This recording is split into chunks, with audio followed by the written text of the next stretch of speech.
अस्सलाम वालेकुम। उम्मीद करता हूँ आप सब खैरियत से होंगे। यूट्यूब चैनल विनिंग वे में आप लोगों को खुशामदीद कहता हूँ।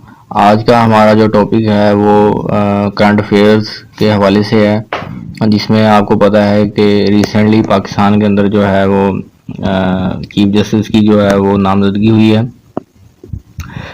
पाकिस्तान के अंदर जो है वो पहले काजी फायद ईसा साहब जो हैं वो सुप्रीम कोर्ट के ऑनरेबल चीफ जस्टिस थे।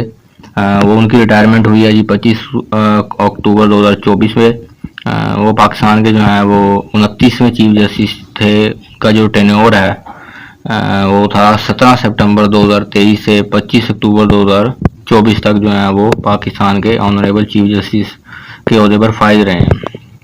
अब नए आने वाले जो चीफ जस्टिस हैं पाकिस्तान के वो हैं जस्टिस याहिया अफरीदी, जिन्होंने जो है वो चीफ जस्टिस का ओहदा जो संभाला है वो 26 अक्टूबर 2024 को पाकिस्तान के 30वें चीफ जस्टिस को पाकिस्तान की हैसियत से उन्होंने अपने इंचार्ज संभाला है। उनकी जो है वो सदर ममलिकत आसफ अली जरदारी साहब हैं, जो उन्होंने सुप्रीम कोर्ट के जस्टिस याहिया अफरीदी की बतौर चीफ जस्टिस जो है वो पाकिस्तान तैनाती की है। जस्टिस याहिया अफरीदी जो है वो 3 साल के लिए पाकिस्तान सुप्रीम कोर्ट के चीफ जस्टिस मुंतखब हुए हैं। सदर ममलिकत ने आइन के आर्टिकल 175A(3) सेक्शन 3, 177 और 179 आर्टिकल के तहत जो है उनकी तैनाती की है as a chief justice of Pakistan. ये तो था हमारा आज के करंट अफेयर से हवाले से। आज उसके अलावा फिर हम देखते हैं इस्लामियात का कुछ MCQ देखते हैं। मुख्तलिफ अम्बिया कराम के अलकाबात हैं, खिताब जो हैं उनके।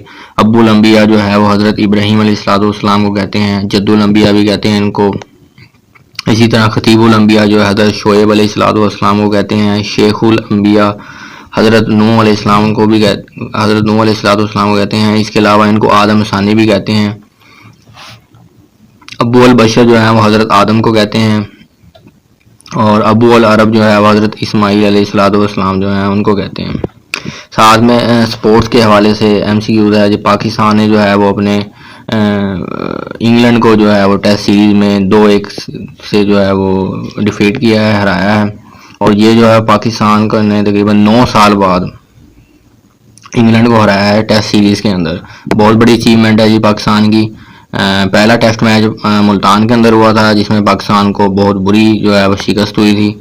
दूसरा मैच जो है वो पाकिस्तान और इंग्लैंड का मुल्तान में ही हुआ, जिसमें पाकिस्तान ने जो है वो अच्छी कारकर्दगी दिखाई और अपना टेस्ट मैच विन किया। फिर तीसरा टेस्ट मैच जो है वो रावलपिंडी में हुआ, उसमें पाकिस्तानी स्पिनर्स ने डोमिनेट किया और बहुत ही आला कारकर्दगी का मुजाहरा किया। इस तरह पाकिस्तान ने जो है वो इंग्लैंड को 2-1 से हराया और सीरीज जो है अपने नाम की है जी।